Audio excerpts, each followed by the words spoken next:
श्री स्वामी समर्थ. स्वामी महाराज तुमच्या सर्व चांगल्या इच्छा पूर्ण करो ही स्वामींच्या चरणी प्रार्थना करते आणि आजच्या या नवीन व्हिडिओला सुरुवात करते. मार्गशीर्ष महिना हा अत्यंत पवित्र, शुभ आणि अत्यंत फलदायी असा दिवस. दुसरा मार्गशीर्ष गुरुवार हा उद्या म्हणजे 4 डिसेंबर 2025 या दिवशी आपल्याला साजरा करायचा आहे. तर उद्या दत्त जयंती असणार आहे, मार्गशीर्ष पौर्णिमा असणार आहे आणि मार्गशीर्षाचा दुसरा गुरुवार असणार आहे. अत्यंत असा हा शुभ दिवस असणार आहे. या दिवशी अनेक शुभ संयोग तयार होत आहेत आणि आपण ज्या वेळेस पूजा करतो तर ही पूजा जी आहे तर ती चुकू नये. या 2 तासाच्या राहू काळात आणि त्याचबरोबर काही असे अशुभ काळ आहे दिवसातले, त्या काळामध्ये आपल्याला करायची नाही. त्याचबद्दलची संपूर्ण माहिती या आजच्या व्हिडिओमध्ये आपण बघणार आहोत. त्यामुळे व्हिडिओ हा स्किप न करता शेवटपर्यंत नक्की बघा. चॅनलवरती नवीन असाल तर सबस्क्राईब करा आणि असेच माहितीपूर्ण नवनवीन व्हिडिओ पाहण्यासाठी बेल आयकॉनलाही प्रेस करा, म्हणजे माझ्या सर्व नवीन व्हिडिओंचं नोटिफिकेशन तुम्हाला मिळेल आणि तुम्ही एक पण व्हिडिओ मिस करणार नाही. मार्गशीर्ष महिन्याबद्दल आपण अनेकदा ऐकतो. लक्ष्मीचा महिना, श्रीकृष्णाचा महिना, धनप्राप्तीचा महिना, शुभ कर्म करण्याचा काळ, घरात दैवी ऊर्जा वाढवण्याचा कालखंड. पण या सर्वांपेक्षा जास्त महत्त्वाचं म्हणजे या महिन्यातील प्रत्येक गुरुवार. कारण गुरुवार म्हणजे गुरूंचा दिवस, दैवी मार्गदर्शन, ज्ञान, समाधान, पूर्णता आणि धनधान्य वृद्धी यांचा दिवस. यात मार्गशीर्ष गुरुवार हे इतर कोणत्याही गुरुवारपेक्षा अत्यंत शक्तिशाली मानले गेलेले आहेत. आपल्याला शास्त्रांमध्ये सांगितलं आहे की मार्गशीर्ष मासे गुरुवारे करावे पूजन श्रीहरीचे सारे. आणि विशेष म्हणजे दुसरा गुरुवार हा संकल्पयुक्त, मनोकामना सिद्धी, आर्थिक वाढ आणि घरातील क्लेश संपवण्याचा दिवस मानला जातो. म्हणूनच आज आपण अत्यंत संपूर्ण माहिती जाणून घेणार आहोत. मार्गशीर्ष गुरुवार हा दुसऱ्या गुरुवारी पूजा कशी करावी, काय करावे, काय करू नये, काय विशेष उपाय फलदायी मानले गेलेले आहेत, लक्ष्मीला प्रसन्न करणारे मंत्र कोणते, सर्वात महत्त्वाचे म्हणजे या दिवशी कोणते छोटे पण प्रभावी ग्रहयोग घडून आलेले आहे. ही संपूर्ण पूजा पद्धती तुम्ही जशी तशी घरात करू शकता आणि जर मनापासून केली तर मार्गशीर्ष महिन्यातील या दुसऱ्या गुरुवारी तुमच्या जीवनात आर्थिक शुभता, शांतता आणि सकारात्मकतेचे द्वार उघडू शकते. तर चला सुरुवात करूया. मार्गशीर्ष महिना आणि दुसऱ्या गुरुवारचे महत्त्व. हा 4 मार्गशीर्ष गुरुवारांपैकी सर्वात धनयोग वाढवणारा मानला जातो. या दिवशी केलेली पूजा, दान, जप आणि संकल्प अत्यंत वेगाने फल देतात.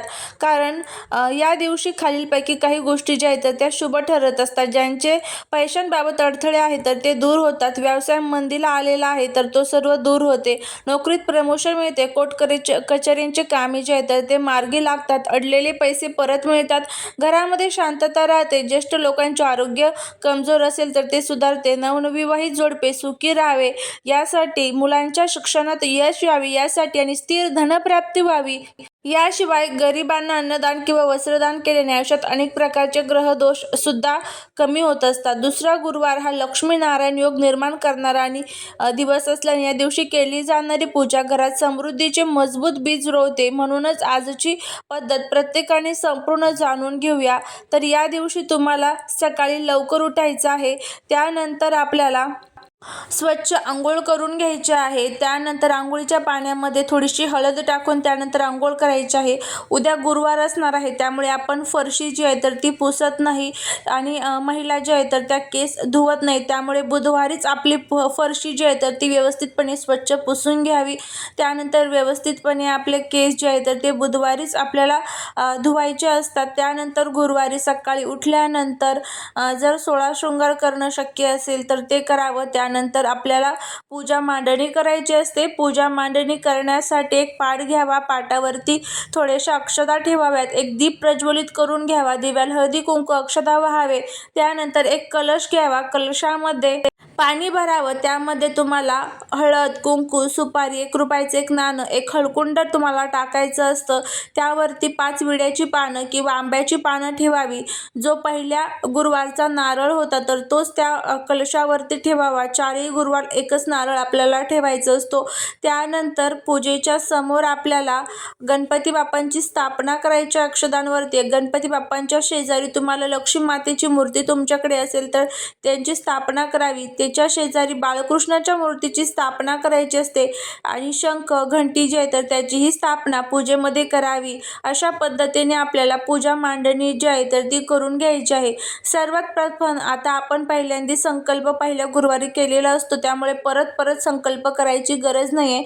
तर आता पूजा करताना सर्वात प्रथम गणपती बाप्पांची मूर्ती तामणात घ्यावी.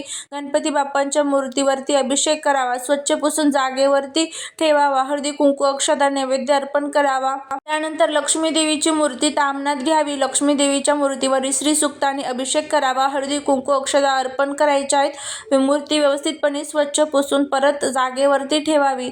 त्यानंतर कलशाचं पूजन करावं. कलशाला हळदी कुंकू अक्षता फुले वगैरे असेल तर ती अर्पण करावी. कलश जर तुम्हाला सजवायचं असेल तर तो देखील तुम्ही सजवू शकता.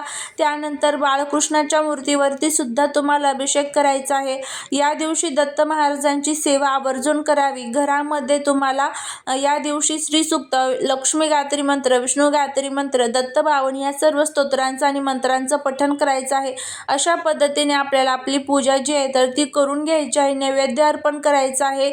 त्यानंतर पोथी वाचायची आहे आणि जर एखादी सुवासिनी आली तर तिला हळदी कुंकू द्यावं. देवीच्या आवडतीचं नैवेद्य खीर, जर शक्य असेल तांदळाची खीर करणं तर ती आवर्जून करावी आणि त्याचा नैवेद्य अर्पण करावा. अशी साधी सोपी पूजा मांडणी आपल्याला करायची आहे. त्याचबरोबर पूजेमध्ये फळं जी आहे तर ती सुद्धा तुम्ही ठेवू शकता. जर अशी पद्धतीने तुम्ही पूजा केली तर देवी नक्कीच आपल्याला प्रसन्न होईल. त्यानंतर आता आपल्याला, तुम्हाला माहितीच असेल का, आपला जो संपूर्ण जो काही दिवस असतो त्या दिवसाचं अनेक वर्गीकरण जे आहे तर ते वेगवेगळ्या काळांमध्ये केलं जातं. तर त्यातला राहू काळ जो आहे तर तो अत्यंत अशुभ मानला जातो. या राहू काळामध्ये चुकूनही पूजा जी आहे तर ती आपल्याला करायची नसते किंवा पूजा मांडायची नसते. त्यामुळे आजच्या व्हिडिओमध्ये आपण राहू काळ कधी आहे, शुभ मुहूर्त कधी आहे, त्याचबरोबर कोणकोणत्या काळामध्ये पूजा करू नये याचीही माहिती घेऊया. तर सर्वात प्रथम आपण आता राहू काळ बघूया. तर गुरुवारचा जो राहू काळ असणार आहे तर तो दुपारी 1:30 वाजल्यापासून ते 3 वाजेपर्यंत असणार आहे. तर या कालावधीमध्ये चुकूनही आपल्याला पूजा जी आहे तर ती मांडायची नाही किंवा पूजा करायची नाही आहे. त्याचबरोबर या दिवशी जे आहे तर ते सकाळी तुम्हाला जर पूजा करायची असेल तर 5:30 ते 6:10 पर्यंत तुम्ही पूजा करू शकता. पण शक्यतो करून मार्गशीर्ष महिन्यातील गुरुवारची जी पूजा आहे तर ती संध्याकाळी केली जाते. त्यामुळे पूजेचा जो शुभ मुहूर्त असणार आहे तर तो संध्याकाळी 5 वाजल्यानंतर ते 9 वाजेपर्यंत रात्री असणार आहे. तर 5 नंतर तुम्ही कधीही जी पूजा आहे तर ती करू शकता. तुम्हाला जेव्हा वेळ भेटेल तेव्हा करा. कारण असं म्हणतात की याच वेळेमध्ये देवी लक्ष्मी ही आपल्या घरामध्ये प्रवेश करत असते आणि संध्याकाळच्या वेळेस केलेली पूजा देवी लक्ष्मीला अत्यंत प्रसन्न करत असते. त्यामुळे शक्य असेल तर याच कालावधीमध्ये तुम्हाला पूजा जी आहे तर ती करायची आहे. जर आपण राहू काळामध्ये पूजा केली तर केलेल्या सेवेचं किंवा केलेल्या पूजेचं हे कोणतंही फळ आपल्याला मिळत नाही आणि उलट त्याचे जे दुष्परिणाम आहेत तर तेच आपल्याला भोगावे लागत असतात. तर अशा पद्धतीने आपण राहू काळ कधी आहे ते बघितलेलं आहे. जर सकाळी पूजा करायची असेल तर जो वेळ सांगितलेला आहे त्या वेळेमध्ये करा. संध्याकाळी करायची असेल तर 5 नंतर तुम्ही करू शकता. पण संध्याकाळीच शक्यतो करून हा जो पूजा आहे तर ती करण्याचा प्रयत्न करा. झालेली सेवा महाराजांच्या चरणी रुजू करते. व्हिडिओ जर आवडला असेल तर लाईक, शेअर आणि सबस्क्राईब करायला विसरू नका.